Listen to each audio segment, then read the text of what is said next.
Se autodefine, o mejor dicho, lo definen como el demoledor de keynesianos. Bienvenido a Conversaciones. ¿Qué tal, José? Un placer. ¿Por qué demoles keynesianos? Porque básicamente el keynesianismo es una pseudo teoría económica que ha hecho mucho daño a la humanidad. Y de hecho uno de sus críticos, Henry Hazlitt, decía, mira, en la teoría general, todo lo que es bueno es robado y todo lo que es nuevo es malo. Y todo lo que hace al cuerpo keynesiano, ¿sí?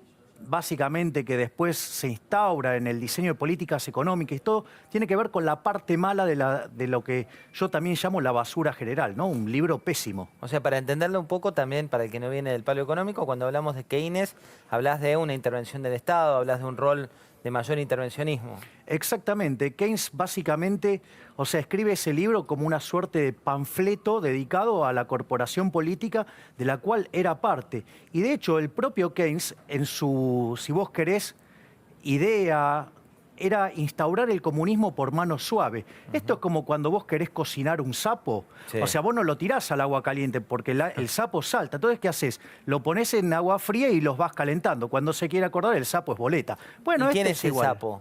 El sapo es, digamos, el capitalismo, por decirlo de alguna manera. Entonces, vos fíjate que esto fue tratado por Hayek en lo que se llama camino de servidumbre. Cuando vos aparece alguien en una poltrona que no le gusta un resultado del mercado, o sea, propone la intervención del Estado, que siempre es violenta y dañina sobre la sociedad. Y el tema es que claramente lo que surge es que después aparece el fallo del Estado. Entonces eso demanda más intervención. Esto pasó en la Alemania nazi y cuando vos te querés acordar, es tan grande el tamaño del Estado que termina yéndose en una solución totalitaria. De hecho, no debe llamar la atención que Keynes apoyara a Mussolini, que apoyara a Keynes y que además cuando volvió de Rusia escribió unos ensayos que prácticamente festejaba plenamente lo hecho en la revolución, sino que lo único que cuestionaba, ¿sí?, era la violencia con la que se aplicó propio de los judíos, o sea que además era antisemita. Javier, vamos a poner definiciones de acuerdo a tu firma. Yo te doy nombres y vos le ponés 140 caracteres. Axel Kicillof. El peor ministro de Economía de la historia argentina. ¿Por qué? Es el único que logró, teniendo los mejores términos de intercambio de la historia y con tasas de interés en el piso, que la economía argentina, el PBI per cápita cayera. Verdaderamente es un milagro del mal. Alfonso Pratgay.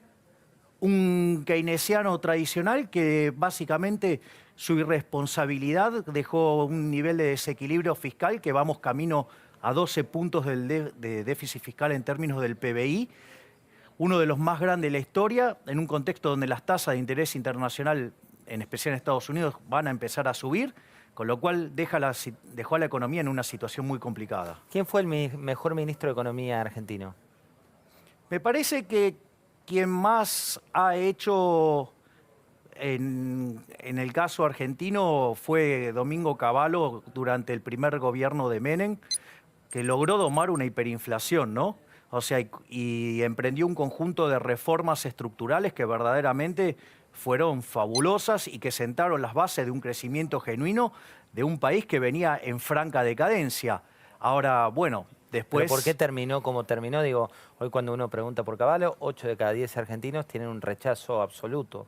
Bueno, lo que pasa es que hay que recordar que Menem lo echó a Cavallo, después vino Roque Fernández y no hizo mucho, después vino el experimento progresista de la Alianza con Machinea, o sea, otro keynesiano irresponsable, ¿sí?, donde la característica de los keynesianos es que nunca quieren tocar el gasto público, ¿sí?, y eso después derivó en una crisis. Ahora, la realidad es que cuando vino el segundo Cavallo, vino a tratar de salvar los desequilibrios que habían dejado los antecesores. Y bueno, ¿Y al final por qué se dio como se dio? bueno, porque cuando vos tenés una corrida con tipo de cambio fijo y no tenés la posibilidad de emitir la moneda contra la que fijaste el tipo de cambio, y eso cuando ataca al sistema financiero, ya está, digamos, no tenés vuelta atrás, porque el efecto del multiplicador bancario no lo podés revertir. Entonces, automáticamente te genera un desequilibrio en las monedas que digamos, bueno, por eso derivó también en un corralito, Corralón y Alcatraz. Javier, cuando uno mira la economía argentina va de un lado al otro, digamos, a veces crece, después vuelve a caer, en los últimos años mantuvo un ritmo de decrecimiento o no crecimiento. ¿A qué lo atribuís? Porque yo creo que estamos atrapados en una lógica populista. Es muy interesante cuando vos mirás el hecho estilizado, porque suponete que vos te enfrentás a una crisis, ¿sí? En general las crisis en Argentina son de origen fiscal, ¿sí? Ahora, ¿qué es lo que pasa? Una vez que la economía entra en una profunda crisis, de modo tal que licúe ese exceso de gasto público, ¿sí? Entonces, ¿qué pasa? Empieza el rebote, ¿sí? En ese tramo, vos lo que tenés es que se empiezan a aplicar políticas monetarias y fiscales expansivas, entonces la economía rebota, ¿sí? Pero ¿qué pasa? Esa es la primera fase del populismo. En la segunda fase, vos ¿qué es lo que empezás a ver? Que empiezan a aparecer los cuellos de botella. Es decir, esos cuellos de botella que se te empieza a acelerar la inflación, tenés problemas en el sector externo, ¿sí? Y en general, digamos, ¿qué es lo que hacen los políticos? En lugar de resolver esto, ¿sí? Tratan de ir por controles, tratan de reprimir las señales en lugar de ir sobre las causas. Entonces, ¿cuál es el resultado? El resultado es que después deriva en una nueva crisis y esa nueva crisis hace que la cuarta etapa, ¿sí?, se vuelva a ser otro programa de estabilización. Ahora, ¿qué es lo que pasa? Como en todo ese camino vos estuviste estimulando el consumo por encima de las condiciones verdaderas de la economía, vos te comes el ahorro. Al comerte el ahorro te comes el capital. Al comerte el capital, el producto per cápita cae. Entonces lo que vos tenés es que el producto per cápita cada vez va siendo menor. Entonces, mirá qué interesante. Fíjate que en los últimos 40 años Argentina duplicó el tamaño del sector público. ¿Sí? Con esta historia de la justicia social, de la redistribución del ingreso. ¿No crees tampoco en la justicia social? No, la justicia social es una farsa. O sea, no hay nada más injusto que la justicia social. Porque en realidad es un acto violento. Redistribuir el ingreso es un acto violento. Vos fíjate esto, es un castigo al exitoso. Eso penaliza el crecimiento. Vos mirá esto, suponete que yo tengo dos personas, ¿sí? Una que básicamente un día, mirá, no tiene más que segundo grado y estaba mirando a su mujer. Y cuando la ve a su mujer presta a ir a la cama, dice, pero yo tengo que inventar algo para que anden así las mujeres, ¿sí? Entonces inventa la bikini y se llena de plata. Y al lado tenés otra persona que hizo, digamos, su grado, su maestría, su doctorado, su postdoctorado, y se dedica a estudiar la patita izquierda trasera de las moscas. Evidentemente, el mercado, ¿qué es lo que hace? El mercado premia a quien satisface mejor las necesidades de su prójimo, ¿sí? En un contexto, además, que se relaciona con la escasez. Cuanto vos más exitoso sos en satisfacer los deseos de tu prójimo, el mercado te premia y te llena de plata, ¿sí? Entonces, fíjate esto, vos te encontrás con que el que inventó la bikini lleno de plata y el otro que se mató estudiando, digamos, en una situación pobre, por decirlo de alguna manera. Entonces, supongamos que el hombre de las bikinis tiene dos autos y este tiene ninguno. Entonces se siente profundamente resentido porque mirá todo lo que estudió y no tiene auto, y el otro tiene dos autos. Entonces, ¿qué forma puede lograr para hacerse de un auto? Bueno, la primera es buscar algo que satisfaga al mercado y de esa manera conseguir tener un auto. Sin embargo, hay otros mecanismos que difiere de ese. Uno es ir y robarle un auto, pero claro, eso es muy feo. Entonces, ¿qué hace? Va y llama al matón del barrio, ¿para qué? Para que lo intimide al hombre que inventó los bikinis, para que le dé un auto a él, ¿sí? Entonces se siente tranquilo. La famosa redistribución del ingreso, la redistribución de la riqueza, es decir, un acto violento. Es un acto violento donde castiga al exitoso y premia al envidioso. Y cuando una economía entra en eso, que es básicamente la idea de la justicia social y del populismo, te hundís. Y eso es lo que pasó en la economía argentina. Vos tenés que se duplicó el tamaño del sector público en el PBI y el número de pobres se multiplicó por 6. Entonces, ¿qué es lo que pasa? Cuando vos castigás al exitoso, se castiga el proceso de acumulación de capital. ¿Y sabés a quién termina perjudicando más? a los más vulnerables, porque esos son los que no tienen capital y que necesitan del capital para ser más productivos y tener mejores salarios. Entonces, la redistribución del ingreso lo único que hace es castigar a los más vulnerables. Javier, ¿qué economía tuvo éxito llevando adelante lo que vos planteás? Mirá, el mejor ejemplo lo tenés en Argentina.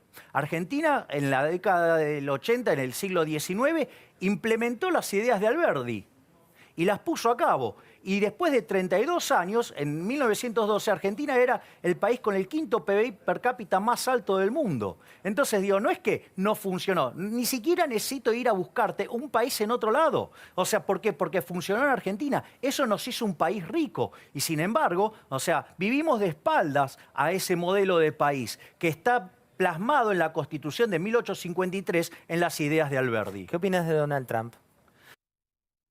Remember me, I'm the one who had you, baby.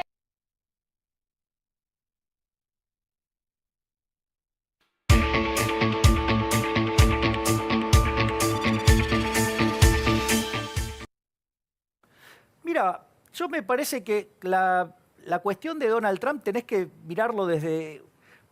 yo no me como, digamos, todo lo que me venden los medios, porque los medios son fuertemente opositores y detestan a algo que no sea lo que a ellos les gusta. Vos fijate lo que están haciendo los artistas. Vos sabés que hay un libro de Mises que se llama La mentalidad anticapitalista. Léelo, porque todo lo que están haciendo los artistas en Estados Unidos es de manual. Es decir, ¿Y lo que hace Trump de qué es? mira, yo diría, con lo de Trump hay que tener mucha mesura.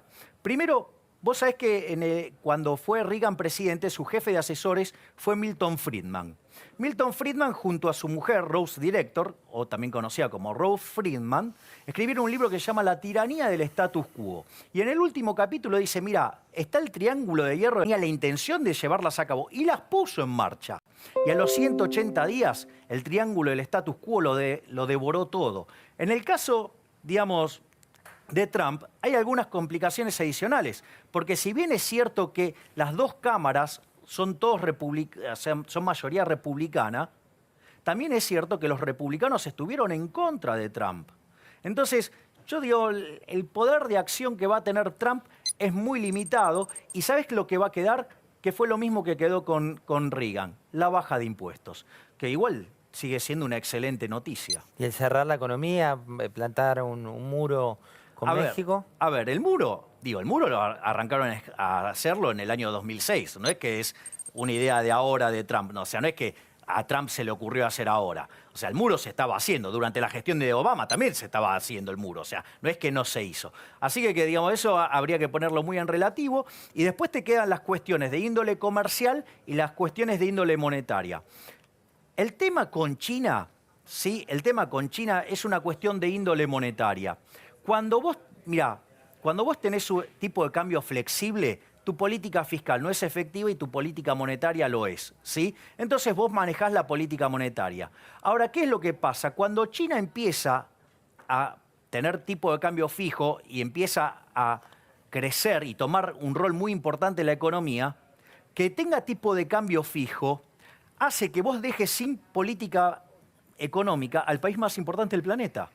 Entonces, ¿eso en dónde se vio reflejado? Vos, si siguieras, por ejemplo, lo que son las discusiones del G20 y el tema del desequilibrio global, es China ahorrando un montón y Estados Unidos desahorrando. Ahora, esa situación de desequilibrio global, que, digamos, frente a la posibilidad de no arbitraje en la moneda china, derivó en que te compraras euros y eso apreció tanto el euro y te generó una crisis en los países europeos que tenían desequilibrio de cuenta corriente. Sí, digamos que Estados Unidos no pudiera notar que tenía la política monetaria muy expansiva y derivó en la crisis subprime. Entonces, básicamente, cuando vos mirás a Trump, Trump le dice, porque va contra China, le dice, porque es un manipulador de la moneda. O sea, no... Entonces dice, si vos... Así es que lo hace explícito. Claro, exactamente. Y lo que le dice es, mirá, si vos no vas a un régimen de flotación, porque si vas a ser un país grande y querés jugar con las reglas del país grande, tenés que ir a un sistema de flotación. Si vos vas a tener este esquema cambiario, yo te voy a poner aranceles. Con lo cual, digo, me parece que tiene que ver con eso. Y después está la cuestión comercial. La cuestión comercial, suponete lo siguiente, José. Yo, digamos, me quiero importar una computadora. Si me la traigo de Estados Unidos me cuesta $1000, por un ejemplo. ¿Eh? Ahora, sucede que como estoy adentro del Mercosur, ¿sí? Tengo que terminar importando una computadora brasilera de peor calidad a $1500. Eso es un desvío de comercio. Entonces, si vos me preguntás, yo te diría, y mirá, ¿sabés qué? El Mercosur lo tendrías que revisar. ¿Por qué? Porque está generando un desvío de comercio que lo único que está haciendo es perjudicar a los ciudadanos de mi país. Entonces, en ese sentido, yo no veo mal que quiera revisar el NAFTA. ¿Por qué? Porque está produciendo un desvío de comercio. Y Acá, ese desvío de comercio perjudica a los propios americanos. Javier, te llevo a lo local, toma la decisión el gobierno dice vamos a bajar los aranceles para importar computadoras, laptops y también netbooks, y eso genera inmediatamente que una compañía como Van Gogh dice yo he hecho 200 personas. ¿Por qué se da esa causa y ese efecto? Mira, eso se llama la falacia de lo que no se ve. Suponete lo siguiente, que yo tengo una empresa, ¿sí?, que produce, por ejemplo, productos textiles y que la importación, digamos, me está lloviendo la importación de Pakistán. Entonces, pido que me den aranceles de un 600%, o sea, que el precio se multiplique Que te traben la importación. Claro, por 7, porque si no yo tengo que echar, no a 200, a 600 familias. Entonces vos decís, uy, mirá, digamos, claro, si vos abrís la importación, vas a hacer quebrar a esta empresa, ¿sí? Y vas a dejar 600 ¿Pero no personas. pasó eso, por ejemplo, en los 90? No, fíjate, este es el punto. Cuando vos abrís la economía, es claro que el que no es competitivo va a quebrar. Pero también lo que vos vas a ver es que en ese sector se destruyeron 600 puestos de trabajo. Lo que vos tenés que mirar es esto, que esa persona que tiene que gastar en ese bien textil, ¿sí?, en lugar de gastar 700 ahora, va a gastar 100. Y le quedan 600 para gastar en otros sectores de la economía, con lo cual va a estar creando empleo en otros sectores de la economía. Entonces vos vas a tener una ganancia de bienestar por varias cosas. Por un lado, porque vos vas a estar aplicando los recursos a sectores que son más productivos y por ende los salarios reales van a ser más altos. ¿Por qué? Porque te van a pagar más salario por ser más productivo y porque además vas a estar comprando bienes a precios más bajos, con lo cual vos ahí tenés una ganancia de bienestar. Y no se termina solo ahí. Como vos además tenés recursos para gastar en más bienes, el aumento en la diversidad de los bienes de consumo también deriva en un aumento de bienestar. No por nada, aquellos países que son abiertos son 9 veces más ricos que los que son cerrados. Aquellos países que son abiertos tienen un sexto de pobreza, ¿sí? Y aquellos países que son abiertos, el decil más bajo de la distribución es 11 veces más rico que el decil más bajo de los países cerrados. ¿Y ahí cómo juega la política? Digo, porque hoy cuando algunos de los economistas más ortodoxos corren al gobierno por derecha, por llamarlo de alguna manera, y otros lo corren por izquierda, lo que te dicen desde el gobierno es la política hace que cuestiones que plantean son inviables. ¿Coincidís? No. No, lo que pasa es que son inviables para la corporación política. Pero la corporación política es parte de la gestión actual, digamos. No, bueno, pero la corporación política te diría que está llevando una situación cuasi parasitaria sobre la sociedad, que lo único que hace es estancarla y llevarla. Mirá, con este peso que tenemos del sector público en la economía, Argentina tiene destino de país africano. Entonces, el verdadero ¿Cómo dilema... destino de país africano? Claro, Argentina con este nivel de presión fiscal que tiene es absolutamente inviable. ¿Sí? Para el que está en blanco, prácticamente hay un estudio del SEMA que te demuestra que de cada 3 pesos que genera el sector privado, el sector público se queda con 2. ¿Sí? Eso hace que no sea viable invertir. O sea, no es viable crear riqueza. Consecuentemente, no es posible acumular capital. Si vos no acumulas capital, te empobreces. Argentina, con esta lógica, tiene destino de país africano. Ahora, ¿sabés lo que pasa? Que los políticos están en un limbo, están perfectamente fantásticos. Entonces, no les gusta tocar esto. Es decir, Argentina lleva... Pero los políticos los vota la gente. Digo, ganó en su momento el gobierno anterior, ahora ganó el gobierno de Cambiemos. Sí, los políticos también han hecho un... Sí, ¿sabés qué? Hitler también ganó con los votos de la gente.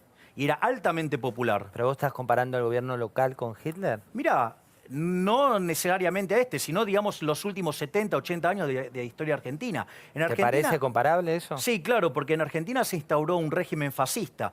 ¿Cuál es la lógica? ¿En qué sentido lo decís? ¿Cuál es la lógica del régimen fascista?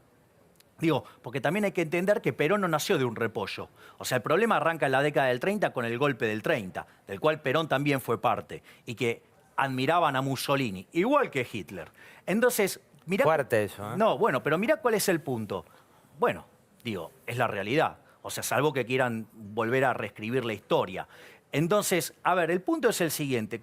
¿Qué es un régimen fascista? Suponete lo siguiente. Vos te pones de acuerdo, vos un empresario pedís que te protejan, ¿sí? Del comercio exterior. ¿Por qué? Porque, digamos, es más fácil seducir al político para que te proteja que ganarte el favor del consumidor en el mercado día a día, ¿sí? Entonces, ¿ahí qué es lo que aparece? Aparece el empresario asociado con el político, donde el empresario y el político... ¿Empresario qué es? ¿Un empresario dinosaurio, decís? Claro, es un empresario que caza en el zoológico.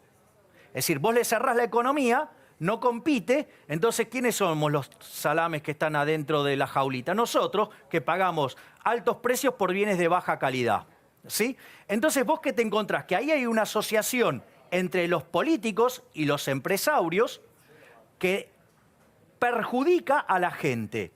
Entonces, mirá esto, porque esto te explica, desde mi punto de vista, la aparición del peronismo. Suponete lo siguiente, vos pensá en la década del 30, ¿no? Entonces vos te das cuenta que un empresario, ¿qué incentivos tiene a pagarte un salario alto? Ninguno. Si total lo que está cazando en el zoológico, no necesita tener el mejor capital humano, no necesita ser competitivo, lo único que necesita es estar bien con el político, ¿sí? Y obviamente que hay intercambio de favores, para que no tenga que competir. Entonces vos, como trabajador, te ves perjudicado frente a esa situación, ¿qué haces? Te vas a otra empresa. Entonces otra empresa te pagaría un salario acorde a tu productividad, acorde a tu capital humano. Ahora, ¿qué pasa si la otra empresa también es un empresario? También está en la lógica Vos decís fascista. que todo se va estancando. Claro, ¿cuál es el problema? Hoy, si vos no te gusta, te vas del país y te vas a trabajar a otro lado. En esa época vos tenías un montón de empresarios aliados con el gobierno. ¿Y cuál era la consecuencia? Que la gente no tenía forma de escaparse. Pensá que quizás se había pasado 3, 4 meses en un barco hasta llegar acá, en un mundo que, digamos, estaba sumamente convulsionado, al borde de una guerra. Entonces, ¿qué pasa? Vos quedaste atrapado. Al quedar atrapado, la alianza entre políticos y empresarios perjudicaba a la gente. Y eso Perón lo vio con claridad. Y dijo, bueno, vamos a darles cosas a la gente. Y ahí nació el peronismo. Javier, te traigo al hoy. ¿Qué hizo bien Mauricio Macri? Lo único que hizo bien fue ponerlo a Sturzenegger en el Banco Central. ¿Qué hizo bien Cristina Fernández de Kirchner? Nada. ¿Qué hizo bien Néstor Kirchner? Nada. ¿Por qué crees que, digamos, lo único que hizo bien el presidente Macri es poner en el central a Sturzenegger? Porque básicamente evitó una hiperinflación. Sturzenegger, cuando asume el cargo como presidente del Banco Central, tiene en sus manos que resolver 3 problemas. El primer problema es la tasa de emisión que traía el kirchnerismo, que era de 50%. La velocidad de emisión de dinero. Claro, la tasa Y que cantidad. crecía al 50%. Si vos mirás los últimos años del kirchnerismo, la relación entre emisión monetaria e inflación, digamos, está bien clara, ¿sí? Como si más de 4.000 años de evidencia empírica fueran insuficientes, ¿no? Pero como acá, digamos, los keynesianos les cuesta entender y aprender que la inflación es siempre y en todo lugar un fenómeno monetario, bueno, ok, mirá los últimos 8 años del kirchnerismo y vas a ver que la relación es casi 1 a 1. Cuando vos mirás esa situación, si te dejaron 50% de emisión monetaria, vos tenías para adelante una inflación del 50%. Pero además tenías las bombas de los futuros. La bomba de los futuros hubiera implicado llevar la tasa de emisión por lo menos al 80%. Quiere decir que traías un piso de 80%.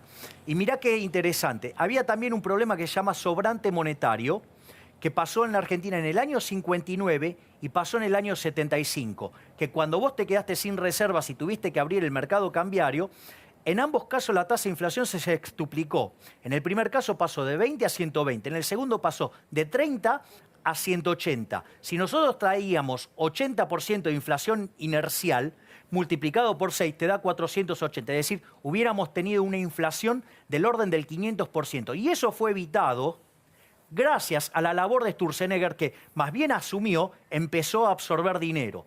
Eso le permitió que la inflación, promedio mensual del primer semestre fuera del 4%, es decir, 60 anualizado. En la segunda parte del año fue 1,5 mensual, con lo cual anualizado te da 20. En el mes de diciembre terminó con 1,2%, que anualizado te da 15. Y si vos tomás que hay estacionalidad en diciembre, la inflación hubiera sido del 1%, quiere decir 13% anual. Javier, hay un libro que escribiste junto a Diego Giacomini, Maquinita, Infleta y Devaluta, así se llama, Ensayos de Economía Monetaria para el caso argentino. Concretamente, ¿crees que puede venir una devaluación?